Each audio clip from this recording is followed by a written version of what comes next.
Hey guys, it's Lewis from Recycle Bicycle Sales here. In today's video, I wanted to give you 5 more of my favorite accessories that I bought for cycling.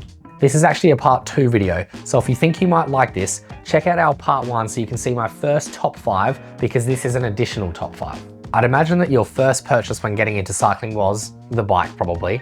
I'd imagine that's probably your first purchase. One of your next purchases might be a GPS head unit. You might have been using an app on your phone like Strava so you can record your rides, which is definitely great and it will show you the GPS and all this amazing stuff. But the cool thing about a GPS head unit is you can clip it onto the handlebars in front of you. So while you're riding along, you can see all the data that you'd like to see while you're riding. Maybe it's your speed, the distance, maybe the time of day. You might even have a power meter or something fun like that. So you can have all the different data in front of you. So you don't have to take your hand off the handlebars to look at your phone and see those different bits of data. Or maybe you're wearing a wristwatch. You don't have to try and turn your wrist to look down here when you should be looking forwards, and it sits nice in front of you.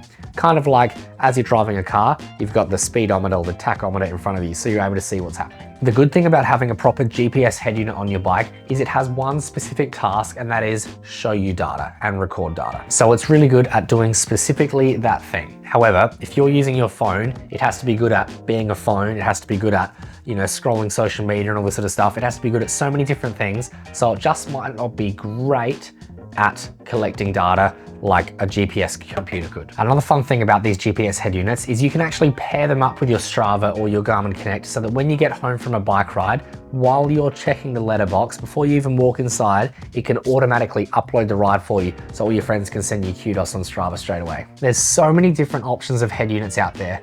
My opinion would be, if you're talking about doing cycling as a hobby, try and get one that's got Bluetooth and Ant+.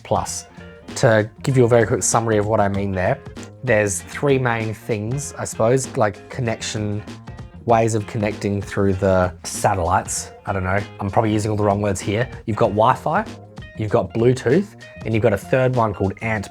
On your phone, you've got Wi-Fi and you've got Bluetooth, but you don't have Ant+. On your GPS, you have got Ant+. Ant+ just means that it can connect with sensors on your bike without getting confused in the wavelengths or whatever of Wi-Fi and Bluetooth. So it's got a very specific role. That's why I think that a GPS head unit is a really good accessory to buy. As a bonus with the head units as well, if you bought it as a bundle and a package, you might have got a few other accessories with it as well. Different sensors, maybe a speed sensor, a cadence sensor, and most notably, a heart rate monitor. So you can put that onto your chest for while you're riding, and it can tell you what heart rate you're sitting at. That way you know that if you're going up a steep hill and it's starting to get difficult, the GPS will also tell you that it's getting difficult, which means take it easy. The next accessory that I recommend buying is a set of comfortable shoes that suit the pedals that you've got.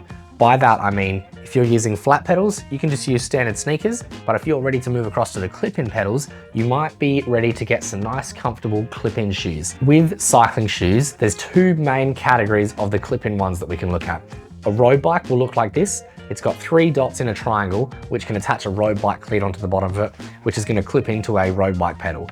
You can also look at the mountain bike or gravel side of shoes, and they'll have a slightly different clip-in mechanism down here, which is suited to a slightly different pedal. That's why I was saying just before that you want to get the shoes that will match the pedals that you've got. If you think you're ready to transition across to clip-in pedals, we've actually done a video further back on our YouTube channel called exactly that, how to transition to clip-in pedals on your bicycle. That might be a fun video for you to watch if you reckon you're ready to move across. Road bike shoes are supposed to be nice and snug on your foot. They're not supposed to be uncomfortable and tight, but you don't want them to move around on your foot. You want them to sit in a nice solid spot. That's why I'm saying that it's important to get a nice comfortable shoe. So this is the sort of thing that I don't think you want to go buying online. I think you want to go to a bike shop and try some out and then buy one from the local bike shop there. With cycling shoes, they make so many different types and so many different price points. You can look at plastic soles, you can look at carbon soles, you can look at Velcro buckles, you can look at BOA systems. There's so many different options within shoes. So I won't go into it too in depth here, but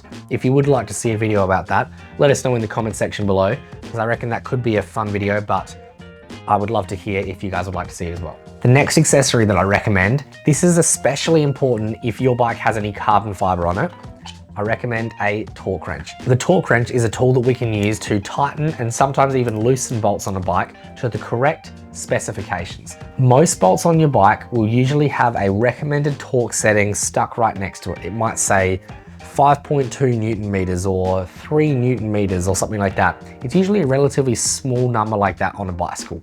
Totally different story when we're talking about cars, but they'll still have a torque reading as well.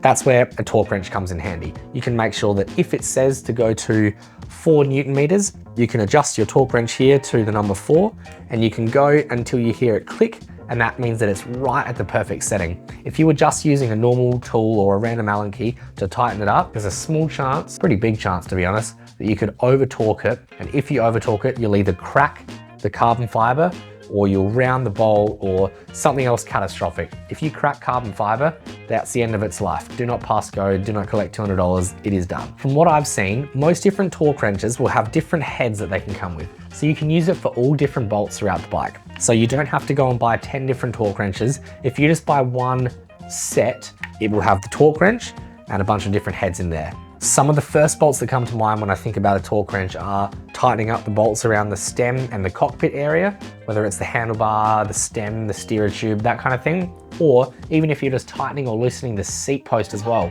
If you've got a carbon fiber frame and a carbon fiber seat post, you don't want to crush either of them. So make sure you got a torque wrench. And if you're watching this video at home and maybe you're not already a cyclist, or maybe there's a cyclist in your family, this would be a really, really nice Christmas gift for them. If you'd like to know a little bit more about torque wrenches and how to actually use one and set one up, I'd be happy to do another video. So let us know in the comments below as well. The next accessory that you should consider is a good quality multi-tool. I say good quality because you can get some cheap multi-tools that might not have enough tools to get you out of trouble. A multi-tool is an awesome little device which has all the different Allen keys and screwdrivers and sometimes even chain brake tools and most of the tools that you find in your workshop, but in a tiny little kit like this, which means that it can fit into your back pocket while you're riding, which will hopefully get you out of trouble. Hopefully you won't need it, but if you do need it, you should have almost every tool that you'll need. If you've got a problem that can't be fixed with your multi-tool, you've got a pretty big problem on your hands. If you're at the bike shop and you're thinking, oh, what multi-tool should I need? On the back of the packaging, it should hopefully give you an indication of what different tools are in there. My recommendation would be, make sure that you get one that has a full set of Allen keys from, it might start at maybe a 2mm Allen key all the way through to an 8mm Allen key. I'd say make sure that you've got one that has a Phillips head screwdriver and a flathead screwdriver, because there's a lot of Phillips head screws, especially on the rear derailleur. And you might even have a hex key, which is those star-shaped Allen keys, because lots of fancy bikes tend to have those Allen keys as well, or hex keys, sorry. This one here even has a chain brake tool, which I have needed to use that on my multi-tool many times on the side of the trail. So if you've got a little bit of extra cash, or actually take that back, if you're a mountain biker, you should definitely have a chain brake tool on your multi-tool. When you start looking to buy a multi-tool at your local bike shop, you'll find that they can range anywhere from about $25 to $200. So do some thinking, have a look at what's included in each one, and just find one that's appropriate for your needs. A multi-tool is a good addition to have in your saddlebag or in your back pocket while you're out on a ride, but it doesn't necessarily replace the tools that you've got at your home workshop. I say that because it's a really small tool, so if you need to get leverage so that you can tighten up a really difficult bolt or loosen a really difficult bolt, for example, removing or installing pedals, they're usually pretty damn tight. I don't think you're gonna get enough leverage with it. For what it's worth, I don't know if you can see, that's the 8mm Allen key here. There is not much leverage for me to tighten up there.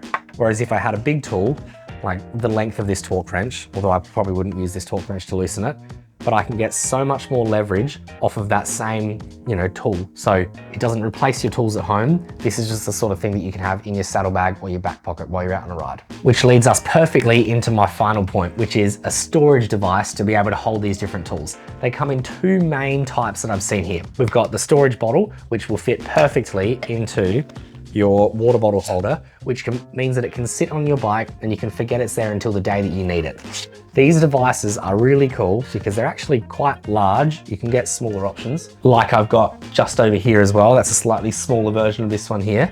And you can fit all your different things in there. Maybe you've got a spare tube or two, you've got your CO2 canister, you've got your multi-tool, you've got maybe $20 so you can buy lunch, that kind of thing. You can stuff it all in there and forget it's there until the day that you need it. Option A. Option B, and probably the more popular option, is a saddlebag. A saddlebag is a bag that goes under the saddle. Don't know how else to explain that in a non-boring way, but it's a bag that goes underneath the saddle, which can fit all your different parts in there as well. So in this small saddlebag here, which again will sit underneath the saddle, This has got a spare tube, a puncture repair kit, so if you were to really have a rough day. It's got a set of tire levers, and it's got a little multi-tool in there as well. And there was still room for more things. So a saddlebag is always a good idea. I think that this is the sort of thing that you should buy pretty much while you buy the bike, or at least one of the first things that you'll end up purchasing, because it's the sort of thing that you can set and forget. By that, I mean, while you're at the bike shop, you bought your bike. Hey, salesperson that sold me this bike, can I get a spare tube that will fit these tires? Yeah, sure, here it is. Oh, cool, can I get some tire levers while I'm here? And you can fill up your saddlebag, stuff all the different bits in there, and then you can attach that to the bike, and hopefully you'll never need to touch it, but the one day that you're unlucky enough to get a flat tire on the road, you've got everything you need to get you out of trouble. And if you want to learn everything that you should put into your saddlebag or into your storage bottle, we've actually done a video a little bit further back in our YouTube channel. It was called something like how to fit a saddlebag like a pro, or how to fill your saddlebag like a pro. And that was a really well-received video. So if you want a more in-depth video about the saddlebag, we've got one further back in our channel. And as you can see here as well, this storage bottle is sitting right next to my water bottle, and they're about the same size and about the same shape as well. So you can actually fit them both into that same water bottle holder. So you don't need to go and buy any special bottle cage or plastic or carbon or titanium or whatever. They'll all just fit in everything. So these things are pretty cool. I've got one more tip here, which I learned at least 10 years ago from a customer of mine, and he won't mind if I say it. His name's Henry, and Henry and his wife used to go traveling all around Australia with their bikes on the back of the caravan, and Henry used to have a problem where he would lose the lid of these all the time, to the point where he ended up putting the lids of a jam jar on there, and I always laughed at him because I thought it was funny. And I asked him one day, I said, why do you keep having like jam jar lids on top of here instead of the plastic lid that comes with it? And he said that while he was riding along and he's going over the bumps in the road and this is shaking around, the lid would slowly undo itself and he'd lose it. And he didn't want to buy another storage bottle, so he would just he just used a jam lid that he had sitting in his kitchen. And then he taught me a genius idea, which was, instead of putting it into the water bottle cage like that, he thought, I'm gonna flip it over like that, so that when I put it in there, now the lid is touching up against this plastic lip down at the bottom, and he never lost the lid from that point. So thank you, Henry. You've just taught the whole internet how to save their lids from getting lost off of their storage bottles. How's that for 5 more accessories I bought for my cycling? I reckon these are all cool things that you could consider looking at as well. Maybe you don't need to buy them all at once. You might slowly add them to your collection of tools. But as I would have said in the last video, if you reckon there's anything that we've missed, or maybe there's something that you've bought that I haven't mentioned in either of these 2 videos, let us know in the comment section down below. I'm always looking to buy something new for my bike, so tell me what I should buy. Otherwise, I'm gonna say thanks for watching, and we'll see you in the next video. See you guys.